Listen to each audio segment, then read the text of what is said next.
Thanks you for watching this video. Samsung Galaxy Note 7 vs Apple iPhone 7/7 Plus, preliminary specs comparison. It's now official, the Samsung Galaxy Note 7, yes, Samsung skips the 6th generation and goes straight to 7 to match his Galaxy S line, will get officially unveiled on August 2nd. Make no mistake, Samsung is moving the announcement of the Galaxy Note 7 a month earlier than usual to gain a competitive advantage over Apple's iPhone 7 and iPhone 7 Plus, two phones that usually take most of the tech media attention in September. However, a month before the unveiling of the Galaxy Note 7 and 2 months before Apple shows us its new iPhones, we already know a lot about their specs, features, design, and performance. It's time to take a look at all these rumors and paint an early picture of what to expect of the biggest phone battle of late 2016, the Galaxy Note 7 vs the Apple iPhone 7 Plus. Design: if it ain't broke, don't fix it. If it's not broken, don't fix it. That seems to be the mantra of all successful companies and products. In fact, big changes to popular products often corrupt their status with users.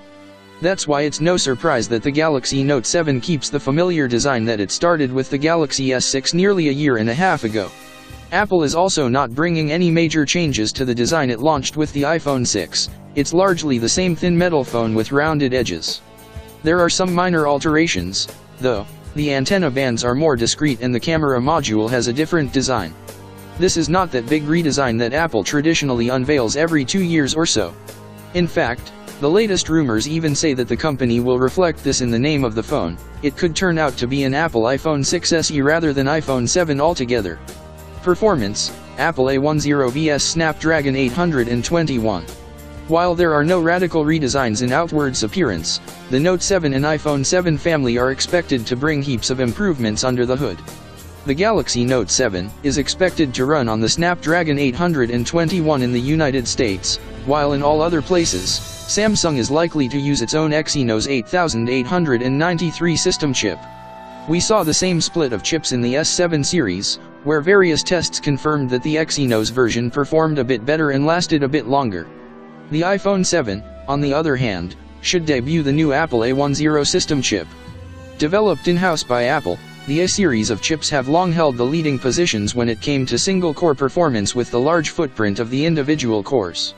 Recently, however, we have seen the new Cryo core in the Snapdragon 820, as well as the Exynos CPU cores catch up, so we're curious to see whether Apple will be able to pull ahead this year.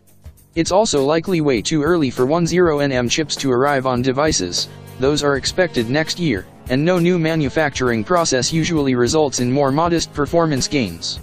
Interface: mature design, evolving. The Note 7 and iPhone 7 family will both come with familiar, but improved and slightly polished interfaces. In the Note 7, we will see the debut of a new version of TouchWiz, unofficially referred to as Grace UX. Its main highlight is simpler icons and a redesigned notification drop-down, where you no longer have a horizontally scrolling list of toggles, but a nice full panel. Apple's iPhone 7 family, on its part, is set to be the launch platform for iOS 10, one of the bigger iOS remakes recently.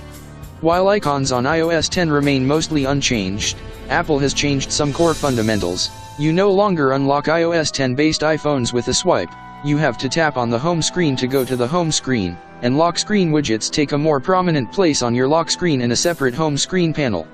Also, there is a new neat quick start camera shortcut. Rather than swiping up on the tiny camera icon from the lock screen, you now swipe left from the lock screen to go directly in the camera. End to the megapixel race. After what seemed like an endless megapixel race, it seems that more and more consumers these days understand that more pixels don't necessarily mean better quality. The Samsung Galaxy Note 7 and Apple iPhone 7 neither will come with the most pixel-dense sensors out there, but still expectations are that they will continue to be seen as two of the very best camera phones out there. Both are expected to have 12-megapixel cameras. Samsung upped the ante with its dual-pixel autofocus technology that easily made the phone the fastest camera out there, fastest to start and fastest to focus, while Apple still uses the common phase detection focusing tech, which is slower.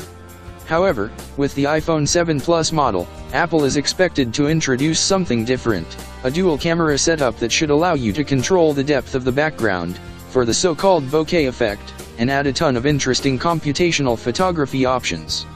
Battery: Will we see quick charging on the iPhone?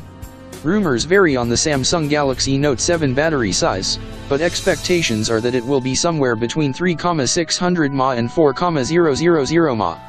The iPhone 7 and iPhone 7 Plus, on the other hand, are likely to have batteries of a similar size with their predecessors, 1,715 mAh on the SIXS and 2,750 mAh on the SIXS Plus. With both Samsung and Apple having excellent records with battery life, we expect the Galaxy Note 7 and new iPhones to easily last a full day, even for heavy users. Another very important aspect of battery life is recharge speeds. Apple is way behind here, and while there have not been any rumors, we are still hopeful that the new iPhone 7 family implements some form of quick charging.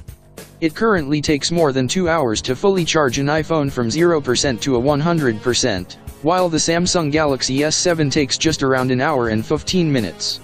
That's especially important for people who need a quick, 30-minute charge up during lunchtime. Such battery pit stop could result in a nice juice up on Samsungs, while for iPhones it will only bring a modest relief.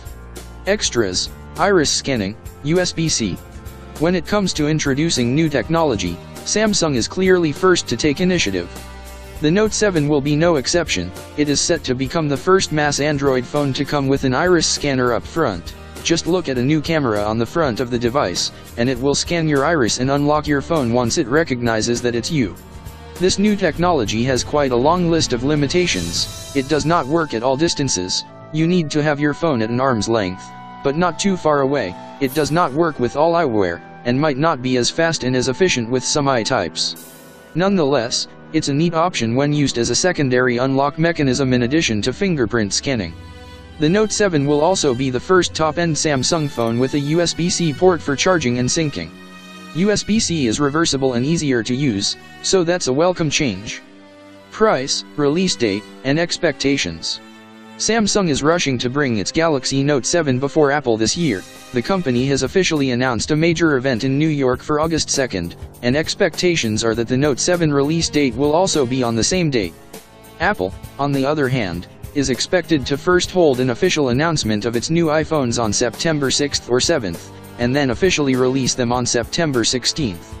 As to the price, the Galaxy Note 7 price is likely to stand at $800 for an unlocked phone, while the new iPhone 7 and iPhone 7 Plus are expected to have the same pricing as all new iPhones, $650 for the base iPhone 7/6SE model and $750 for the base model of the iPhone 7 Plus/6SE Plus.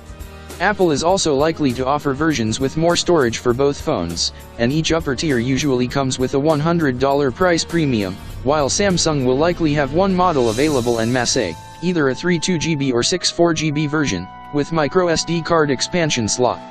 All in all, while there aren't any major changes, the Note 7 and iPhone 7 series are expected to bring a number of under-the-hood improvements, and knowing both companies, a few surprises as well.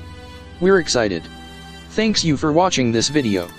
Please comment your ideas below to help me make more interesting video for you.